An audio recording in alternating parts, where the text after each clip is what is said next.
Thank you for tuning back into the ATI Podcast. We're here for episode 113. Our very special guest this week is SAWED Off from St. Louis. How are we doing this evening, gentlemen? Doing good. What's up, man? I'm so happy to have you guys. Thank you so much for doing the podcast. Been noticing what you guys have been doing in the St. Louis scene, and a lot of respect for what I've seen and heard from you guys. I was telling you guys before we hopped on the call here that I think your EP that you guys put out last year was perhaps one of my most played albums because it was just so fun. It was fun to go back and revisit and re-listen to. A lot of fun riffs. That's Forced Blunt Trauma. Really enjoyed that, fellas. And just wanted to pay a little respect before we get things kicked off here. Hey, man. Thanks. Yep. We were stoked on that when we did it, and we're still stoked on it now a year later. So hopefully we can do it again this summer and follow up that EP. So absolutely. So how long have you guys been together as a band?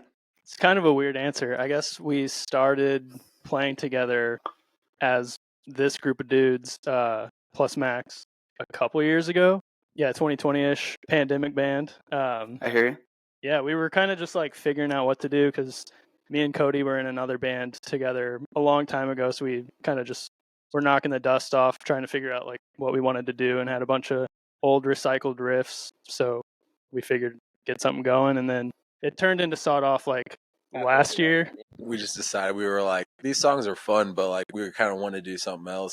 And a lot of them were just kind of older ideas or stuff like that. So we basically were just like, yeah, we're done. We're going to start over with SAWED Off because we had some songs that felt like they were just slightly different enough. And we wanted to kind of chase a different direction. Yeah.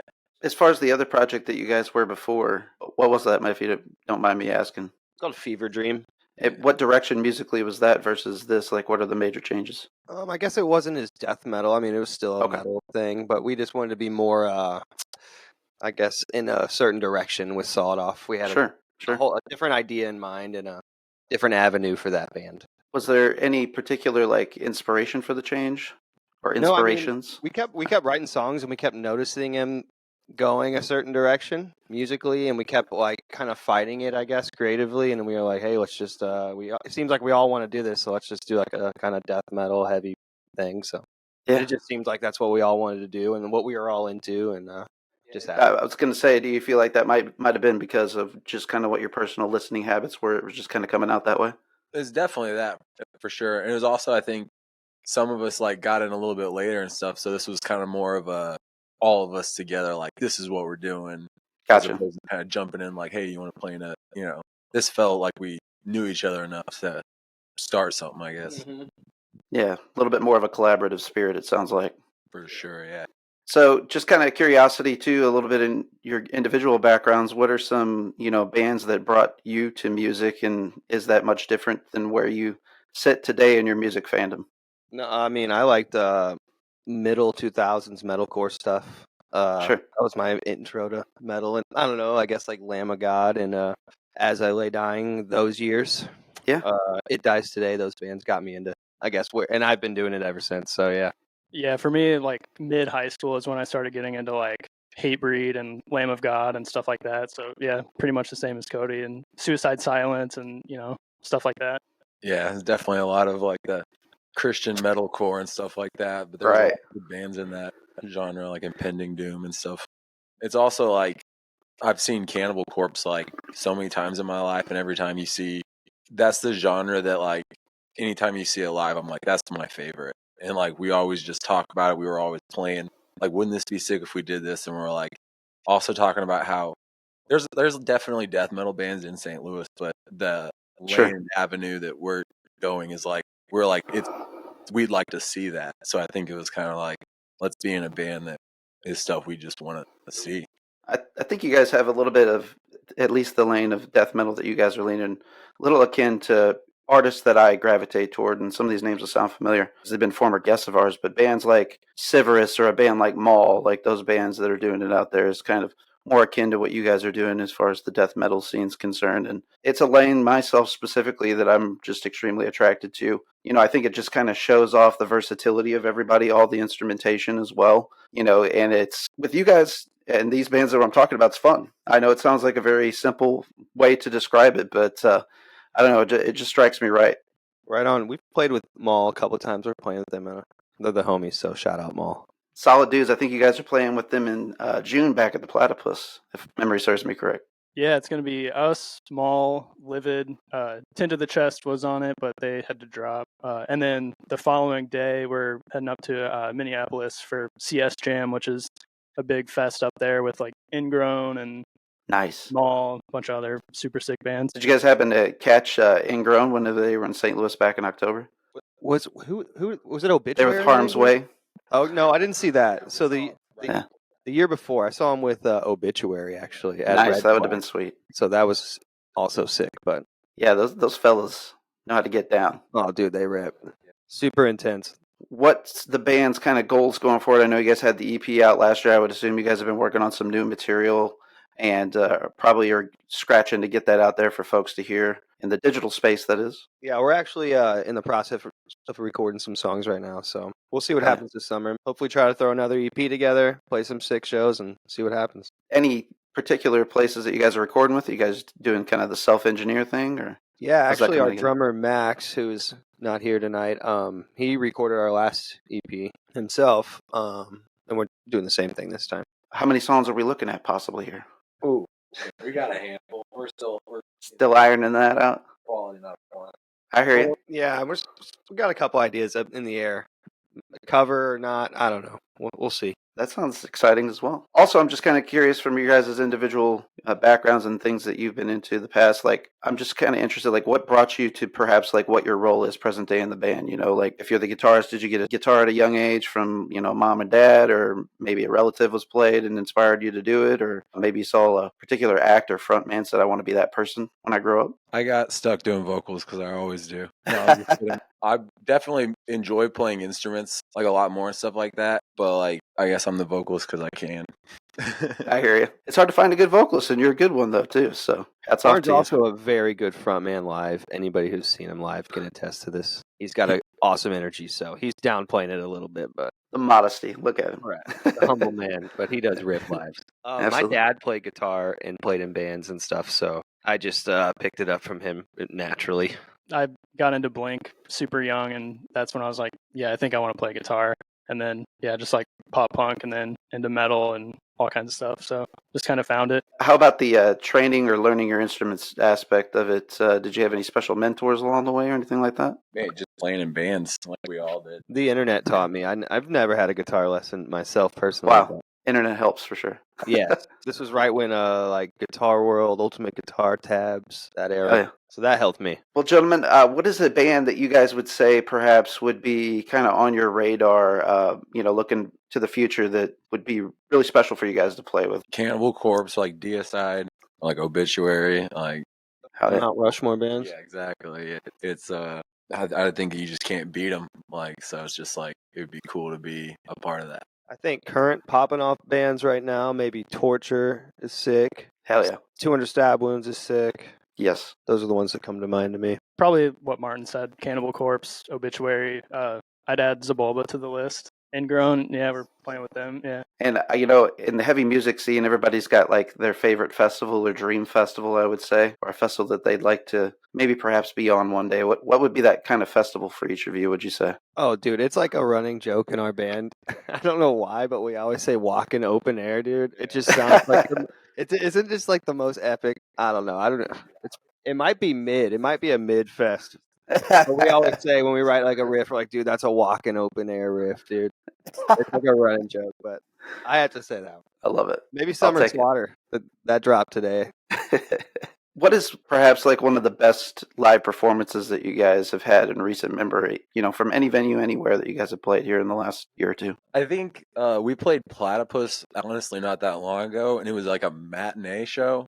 And it was like, I think we were all kind of like Man, this might be, it's going to be fun. Like, we were going to have friends on the show and stuff. It ended up being way more packed than we were thinking. And, like, all the other bands and our friends in St. Louis, like, they were just, out hanging out. It was just a good time. And, people beat the shit out of each other and stuff. So it was fun as hell. I'll have to say the show in OKC. Yeah. That stood out to us. It was like a skate jam thing. Nice. They played in the middle of the street. Awesome. Crazy vibes. This band Bashed In from down there, the homies, they played right before us, and it was straight up violent. Like shit was getting thrown around, and that show stands out to me because it was just like a movie outside. Like it was just awesome. For me, I think probably we did a show back on like Halloween weekend with like Primitive Rage, a couple other super sick bands. That was a really fun one. Just packed. Yeah. It's funny you bringing up OKC. I've several bands, particularly in the heavy music realm, has talked about. I haven't made myself, down that area or seen anything, but it sounds like that scene's really starting to pop off in the heavy music realm. It really is. Oklahoma's like a spot now. Well, now they have that fest down there too, Flyover Fest. Yeah, that's right. It's really like Forget about that. becoming a hub now in the heavy music scene. Yeah, and I've also kind of heard the same things about like northern Arkansas and both the Springfields, Missouri, and Illinois as well. Oh yeah, popping off. Like in my lifetime, it's weird to see some of these places being spots to go to. It just was unheard of back in the day. for sure. Yeah, and I just love these pockets growing more and more because it kind of just aids to like the mindset of that music scene, in my opinion, that is. And there's just like such a grassroots like brotherhood and everything. And again, just kind of being on the fringes and being a part of that underground scene and everything, man. I love seeing everybody get the love and good turnout whenever they're traveling to these areas, even if it seems like, pretty destitute or maybe like a small venue on paper or whatever the case is. But a lot of good energy's coming. Yeah, Springfield, Illinois is. That's what's coming to mind as you're saying this to me. Just that. Yeah. R.I.P. Black Sheep Cafe. But Springfield now is just. I mean, it's a destination now too, just because Dumb Records and the Prevention Kids up there, Subversion, all those dudes. I've heard a lot about Dumb Records too, in particular, and like the major highlights are always just like the inclusivity of the scene. It's like hardcore kids turning out for metal shows, metal kids turning out for hardcore shows. Yeah. You've got skinheads, but then you got people in Liberty Spikes, and everybody's jamming, having a good time. Dude, I just love to hear it. It's the best vibe ever. It's super special up there for sure. What are some bands that you guys perhaps have played with along the way that maybe people don't know, and you're really kind of like a champion of them, and you would say like you got to check this band out if you've never heard of them, if you will? Yeah, I mean that Bashed In band is sick, and we got to meet those guys, and they're like some of the guys in Peeling Flesh, and they were like super cool. I will say my homies down in Springfield, Missouri. Yes, my buddy Zane's band Necrotic Altar. They played our and Primitive Rage down there, but yeah, Primitive Rage. My buddy Zane's band, they're pretty sick, super impressive down there. Necrotic Altar, shout out Necrotic Altar. I gotta talk about a couple tracks on Force Blunt Trauma, gentlemen, that I love a lot. When we were doing our promotional materials going into the season, you guys were some of the early bands that agreed to do the season, so I appreciate you for that as well. And I, used a segment of Dull Knife to help promote your segment of that. Boy, I just don't know what it is about how that song kicks in that just sticks in my brain, rattles around in there all day long. Whenever you're writing catchy riffs and drum fills, and that to me, I kind of started in the drums myself. That's kind of my primary instrument, so I look at things rhythmically. You guys are just so tight rhythmically. The transitions aren't transitions, I think that's the mark of like a good musician is you can't tell when things actually shifted. And there's just such a groove to that. That was the track that caught me right away. So I had to use it for our promotional materials. Right on, man. Yeah, Max is our drummer in our band who's not here. I think he is a highlight on that EP and that song in particular. He just rips, man. But yeah, that's like I think it's the fastest song right out of the gate. So we just wanted to make that song first, Grab people's attention, man. Right. And Max got that ping ping going on, which is always a good thing. Mm-hmm. On them drums.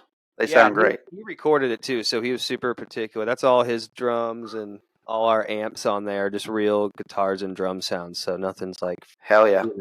Nothing. Love to hear it. So if he was here, he could tell you more. But yeah, I love to hear that because kind of the trappings that are going on nowadays is a lot of the digital interfaces and stuff, and a lot of people are using the same plugins. And I get that. I'm not discouraging anybody from doing that if that's your only means of doing it. Yeah, we write. Do you? we write music like that a lot. It's just it's like a utility. It's like a tool. But Absolutely. recording, we kind of all dig the going in there and lugging our heads in there and making it sound like it's us in the room. But I think there's like a authenticity and a truthfulness that comes through in the performances too, going through a more traditional approach whenever you're recording your instruments like that. Yeah, you guys, these performances on this EP overall are just absolutely incredible. I also got to talk about my next favorite track, of course, and that's Clean to the Beast. That bouncy ass, nasty riff. It's so fun, but then at the end, the breakdown is where you guys really get me. It's probably the funnest, what I would call the funnest song for me personally. Just puts me in a good mood every time. Yeah, the end of that one, we always joke about putting our knuckles on the ground. Like, we're going to say you, like, lose brain cells when you play it. Like, but we love it for sure. Now, I'm kind of curious, is there, since they're kind of going through more traditional methods of, recording your performances for the albums, I would assume that you guys probably are very partial to certain gear. So I'd like to know, if you are, if you go like with certain head types, cabs, pedals, what are we rocking, gents? So we have our left and right are definitely, it's like the Mesa Dual Rec versus the 6505, and it's kind of funny. They'll jab at each other back and forth and stuff like that. But yeah, I'm definitely team PV. They sound good together. Yeah, I'm definitely 6505, 5150 guy. Yeah, I have always used like a dual rack, but I love it. I think it complements the 6505. Like it's like the perfect, combination of amps. But when we're in the studio, we typically just use the 6505 just because it's got a little bit more balls to it, Yeah. I feel like if I didn't have my amp and I couldn't have mine, I would have a dual rack. And I feel like if Tyler couldn't have a dual rack, he would probably have a 6505. Yeah. Well, anything PV is like almost uniquely Missouri. Like, PV should just set up a damn capital here because it's so accessible and usually used to be, I should say, was cheap. I think people are starting to get on to that whole scheme and, just like anything else and exploit the hell out of it. But they've made some solid ass shit. Even some like low end stuff you can get. It's not too shabby. So I kind of lean PV as well. Hell yeah. Are you rocking a Brooks and Dunn shirt? I just now noticed. Oh, bro. I am proud of this shirt. That's fantastic. That's mint. That looks good. That's my shit. That 90s country, so. Really? You're a fan? Oh, dude, yeah. All right, well. Go down that road if you want.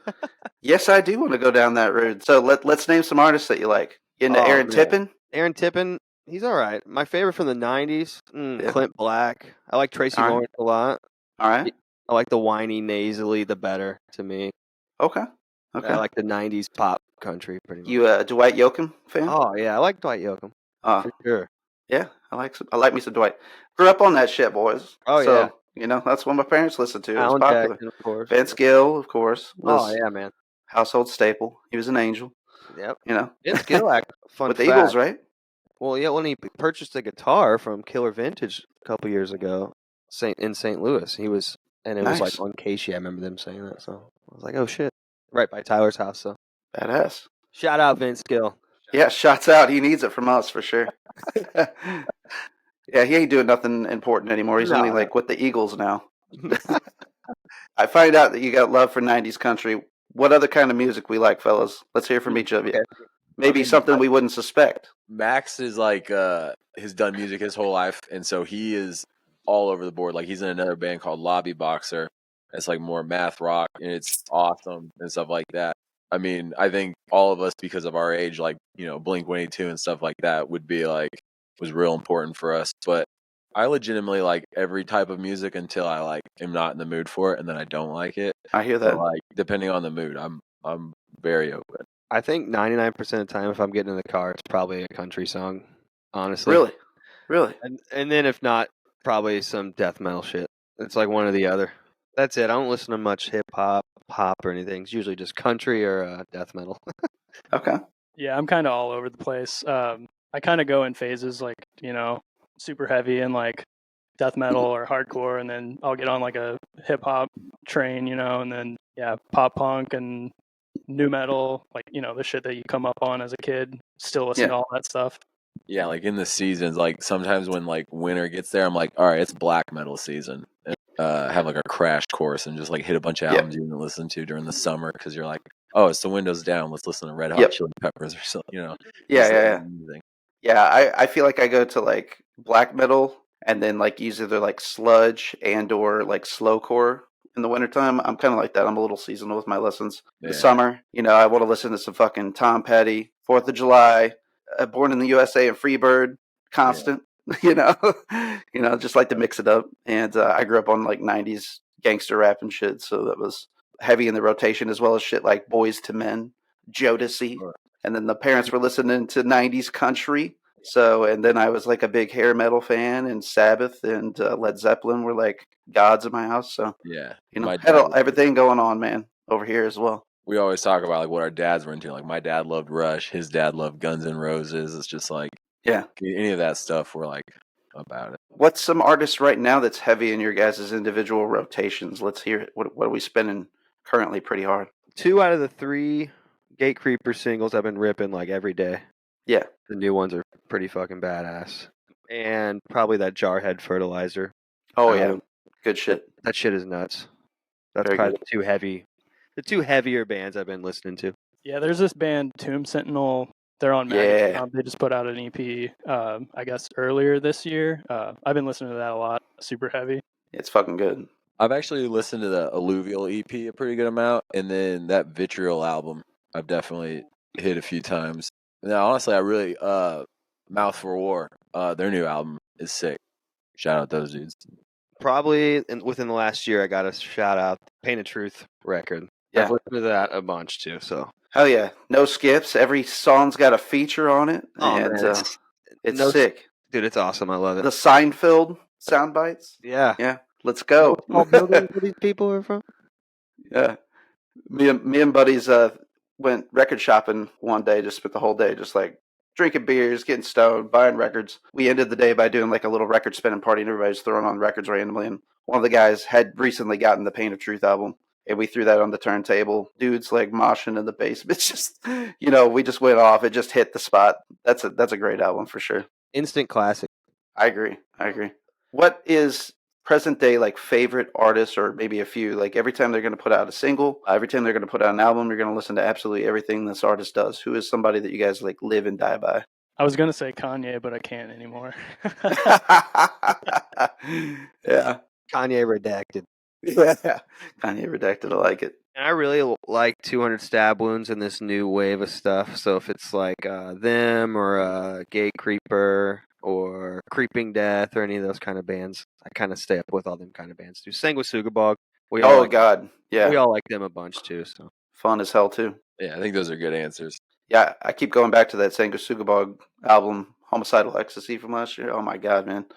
Just so grooving. It's good shit. Gents, I'm kind of curious about some of the shows that you guys have here in the pipeline. I know we kind of talked about the one with Maul, and then the day following, you guys are heading up to, was it Minneapolis, right?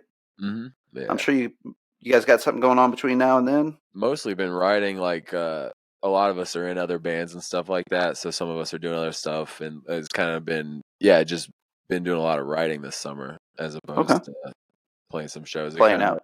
Yeah, it happens when it happens. We definitely have some stuff coming up. But we got a show May 23rd at Sinkhole with our friends Gordon Brace from Chicago. Should be a pretty sick show. Yeah, Sinkhole, I love. When we're done recording, we'll probably hit. It'll probably be the same time as last year when we start hitting it hard in the middle of summer. So now we're doing all the grunt work, but we're actually recording. Yeah, in 2 days from now, Saturday. Yeah, by the time this comes out, maybe we'll have some new stuff in the pipeline ready to drop. So, have any places or destinations that you are in your mental checklist toward the top of hitting this year? Is there somewhere close, maybe, or whatever the case may be? Open air. Besides walking open air, God, I want to go down to Texas. Oh yeah. Every time I played there in any of my bands, I've never played a bad show in Texas, and I want to go back. I think Little Rock, we kind of talked about Arkansas a little bit earlier, but Little Rock is popping off right now. I'd love to, get over there and play with some of those bands from there. Yeah, a lot of good bands down in the Arkansas area. As far as your priorities are, like where things are going to go from here. We talked about maybe putting together some new music and having that on an album, but like kind of what are your goals beyond that in the near future? I mean, I think with this kind of being a slightly different genre than some of us are as used to, I think that we're all just like trying to be, just grow as much as possible in like what we're doing and stuff like that, and just pushing ourselves. And then also just trying to, in friendly competition, try to be the best band of the night and stuff like that. So like just getting familiar with our instruments and just, really nailing it down, I think is definitely my highest priority. I just enjoy the craft of trying to be as tight as possible and everything. I love recording and all that, but my favorite thing is just playing sick shows. I think that's keeps everybody coming back and doing this and doing the grind and going to band practice every week and doing the whole thing. Yeah, it's all worth it when you're playing a live show and it's... Yeah, it's hard to replace that, instant feedback that you get and that energy from playing a live show. That was always like the highest of the highs for me too. It's nice to have recorded music to reflect on, say, hey, I did that. This is me. This is kind of like the advertisement for me. But if you really want to come see me at a live show. Yeah, I think we feel like that in this band. I think people hear our band and then they see us live and they go, oh, and then they kind of like get it more, I think. Sure. I don't know. I feel like I've gotten that reaction a couple times, for more than one time. But yeah, like it clicks when people see us play live. I would say we would all agree that we're a live band. You guys have also mentioned like some of the other musical acts that you're involved in. Just for anybody who may not be aware, I'd like for you to talk about that so folks can check that out as well if they're interested. Yeah, I'm actually in a few different bands, but my first band that I'm still doing stuff with is Polterguts. I play guitar and do vocals in that band. I'm in another band where I play guitar called Blistered Spirit, and then I have another band called 10 Pounds that I'm like with a buddy that we're always putting out music. So like he said with like playing live shows, like this is the live band. This is like kind of the fun one, and then a lot of my other projects is kind of like putting out a lot of music and just, learning in that aspect too. And then, like we said, Max his band is a Lobby Boxer. Me and Tyler just primarily do this. We used to play guitar together in another band, so we'll probably always jam together. Well, once you got that chemistry and that vibe with somebody and you're locked in, it's hard to replace it for sure. So how long have you guys each individually been playing your instruments? Just out of curiosity. I don't know how many years. Don't make me do math, but I think I was I think I was like 13, 7th grade, 14. 7th grade-ish. Yeah, I think I was like 14, so like 20 years, I guess.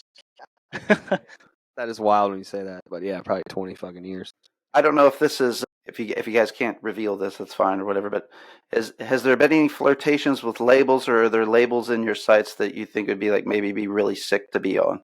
I mean, there's definitely labels that would be sick to be on. I think we're at the point now where you've heard so many stories of like, and we have so many friends who are on labels, and some of them are happy, a lot of them aren't, and stuff like that. So it's definitely not something that we're like searching hard to find. But that being said, there's definitely super awesome, sick labels that we'd be stoked to be on and stuff like that. But it's one of those things that it would have to be a, something that makes the right situation. Yeah. I feel like you guys would be a perfect $20 spin label band. I'm just throwing it out there. Sure. I would say them, Maggot Stomp, maybe Closed Casket. Yeah. Either of them. Metal Blade, hit us up. I know that this album is very fun that we've been talking about today in particular, just to lean back into that for a moment. And the Force Blunt Trauma concept, the name for the album, tell me about that. How did we land on that decision? I mean, I feel like most of our stuff, start off kind of as just like in jokes and stuff like that. And it's kind of, a joke of smoking so much weed that it feels like you got, hit over the head with it kind of. I love it. I love it. When I was writing the lyrics, I was kind of thinking about, there's like an old cattle decapitation song, like Forced Gender Reassignment. Yep. And I remember watching the music video and it was like super fucked up and it was like gross. Yep. We were talking about like death metal type lyrics. And so I guess I was thinking of like, like a torture scene, but it's just like somebody forcing somebody to smoke weed because it's like that's a really stupid idea. So it just basically started from that. Yeah, most of our song names and titles are like dry erase board names, and then we just run with it. I feel that. Yeah, some of them are serious. I mean, like I feel Dull Knife is serious subject matter, but yeah, Force Blunt Trauma, that song, and we should post the lyrics so people can read them at one point. I was also kind of curious. I mean, we're kind of already touching on this a little bit now, and that is the creative process and what that looks like for you guys. Like, how do ideas come into the band? How are they fleshed out? It's usually us three writing a riff. One of us writing a riff, and then we'll do it on the computer with GarageBand or Ableton, not GarageBand, on the 8-track. No, and then then we bring it to the live rehearsal spot and go over it. We send it to all the boys. Everybody mulls it over, and then we work it out live. It's also cool in this band. Like Max is good with like guitar players always write whatever drums we got to write to get a song done, and then we send it to him, and then he can play with it, and then like I can do vocals like where I'm at and stuff like that. So it's cool in this band that we can kind of in the demo writing process, if something's like like if Tyler writes something that's basically finished, we can already start working on our ideas and stuff, and then when we get to the practice space, we're all like super familiar with it and everything. I'd love to hear that there's such a collaboration but a united front going down to write these songs. I think it definitely comes through. Whenever you're having fun playing music, I think I'm a firm believer that it comes across the airwaves in the final product. There's a lot of fun on this album. I cannot stop saying that this evening because it's the truth. Well, I appreciate it, man. I think we try to keep in mind too when we write songs, like if they will translate to a live setting or not. Sure. Like it's just gonna pop off when we play this live or not. That's usually the deciding factor when because you can get kind of wacky when you're stoned on the computer and riffing. Sure. And then when we really play, we're like, is this really cool? Or it's like that's like usually my final judgment is this going to be sick live or not? Right. But I think that comes over like through in the recording. Yeah, and you mentioned earlier something about our transitions being super clean or like not transitions, and that's good to hear because we always that's what we always get hung up on the most when we're demoing, and so yeah, we put a lot of thought into that. So appreciate you saying validation there on our session with transition. Again, I was kind of just starting to make this point whenever we discussed that earlier, and that's the fact that sometimes they just feel so out of place with songs. Artists sometimes just force something in there just to seem complex, I think, or perhaps it does assist them getting to the next part that they need to, so they've dumbed something down to give them opportunity to just kind of go through the motions in the hands and think about the next part that's coming. That's not happening on your guys' record. Like it's obviously well crafted with intent for sure. Appreciate it. Thank you. Looking at it like puzzle pieces and stuff like that, I think we just like to enjoy, scouring over like this works.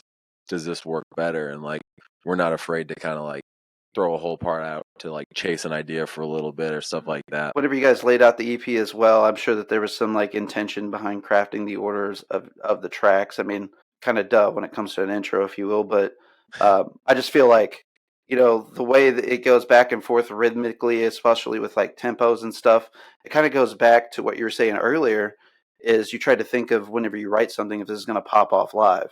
It feels like you're kind of like almost even orchestrating like the listening experience, but really, I guess it's the intent is for the live experience, if you will, for the audience. But it seems that there's just like such a story rhythmically, and that's why like right away I started talking about like what you guys do well is in the rhythm of your playing and your performances. Appreciate it. Yeah, when we went to the live setting, we're like, man, I think we just kind of want to play the EP as it is because it's like that's how we set it up, kind of, Yeah. We all hear it in our head. Hey, nothing hurts when you take the thinking out of it too, boys. You know what I'm saying? That's true, man. You made a mention of cover, perhaps, earlier, and you don't have to tell me if this is one of them, but what is a cover that would be on a short list for you guys as a band that you feel like would be like badass if we covered this song? Scourge of Iron, Cannibal Corpse. That is my vote. Max wants to do Dying Fetus, but yeah, it's a big bite to chew. Yeah. But we have covered live a song Cold by a band Zabalba, and it's always fun, and yeah, maybe that. I think the song Demon by Entombed would be pretty badass. Hell yeah, love it. Has there ever been entertaining of or covering a song that's not traditional from your close to or adjacent to your genre? I will say, I got one that comes to mind. There's Supercharger Heaven from White Zombie. Yeah. It's like driving, and you can do it heavy. It's just like a heavy riff. And I don't know. I always just, when I'm in the car and I hear it, I'm like, you could do this, a sick, groovy metal version. I don't know. That's the one that I can see it. If I would have went first, I would have been like, absolutely not. But like that's actually a really good idea. I think that with what we're trying to do, if you try to get too funny with covers, it just gets kind of goofy and like, or it could be see funny that for an idea, but like songs are really long when you like are like covering Right. songs with, like a goof and stuff like that. So Sure. I definitely don't have an answer. Yeah, I'm with Martin. It is obvious that you gentlemen have some chemistry betwixt each other. I think it comes through in the performances of your recording. You can see it when you guys are playing live. You guys got a good presence and command about you, and that's something that you can't teach folks. And so I think you guys have got like the base elements of, not to say you're not already successful, but beyond the successes that you've already seen, you guys have got all the ingredients from my perspective, and it's been fun seeing you guys growing in the scene, and I hope there's big things ahead for you guys. Thanks, man. Appreciate it. Yep, we're gonna keep grinding and hopefully get through this recording process here, and then on the other side, hopefully some sick shows are on the horizon. Yeah, it means a lot to hear you say that because we've all been playing shows for a long time and stuff like that. So I think we all have cared for a long time about doing that. So the compliment means a lot. Now, where's the best place for people to stay in tune with like what you guys have going on as a band? I know certain bands use certain social media more than others, and something's probably more up to date than the other apps, if you will. So where's the best place for people to follow you? I mean, we try to have the bases covered. So like if you're trying to see a show, it should be hit on, any of the socials and stuff like that. But I mean, Instagram probably we goof around on the most and, post the most stuff and everything.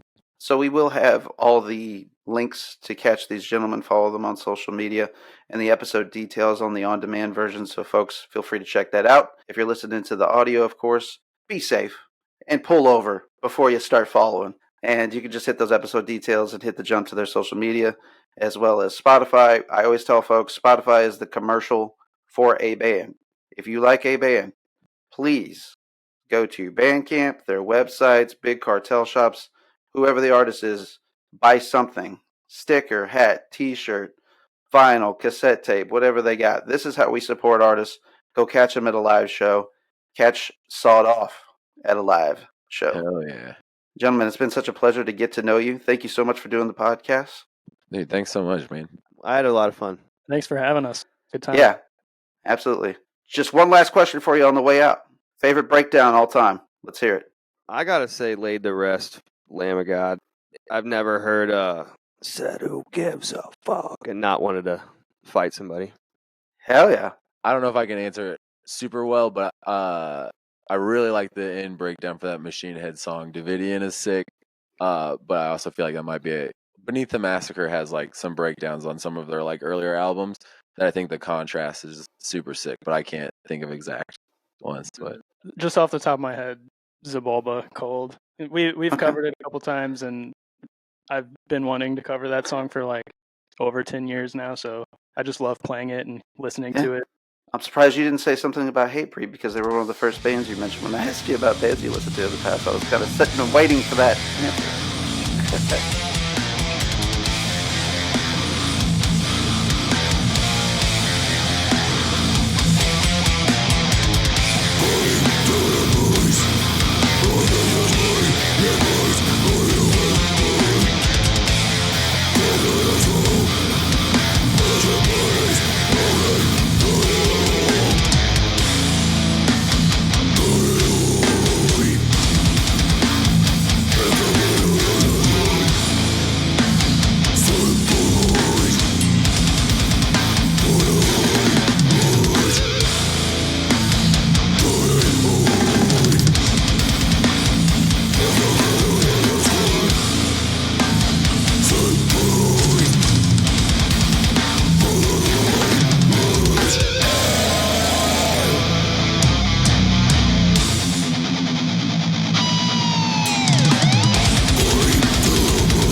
Hey, this is Barrett from the ATI Podcast. Episodically, I will be chatting with a featured guest, bringing a spotlight to their craft. Artists, musicians, filmmakers, actors, small businesses, athletes. Nothing is out of bounds. Hear my discussion with rising talents and entrepreneurs across all traditional podcasting platforms, as well as YouTube.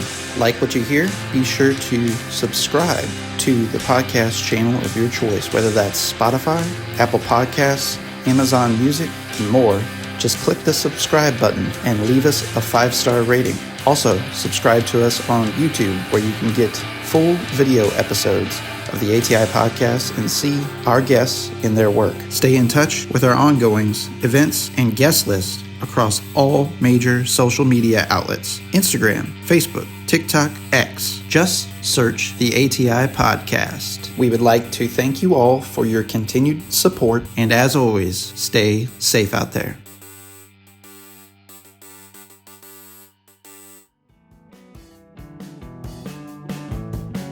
Hey there, this is Barrett from the ATI Podcast, here to talk about what we have going on the ATI Podcast Network. First, we'll start with Waxing On with R&J. The format of Waxing On with R&J is audible selections made exclusively by our hosts and brothers, Ridge Jackson and Jake Jackson. Waxing On with R&J is sure to tickle your inner eardrums with some of the most vile tones you've ever encountered, and conversely, ear candy with pop melodies, focusing on spotlighting underground and rising artists. Waxing On with R&J is another outlet of the ATI podcast community to bring awareness to many musicians' craft.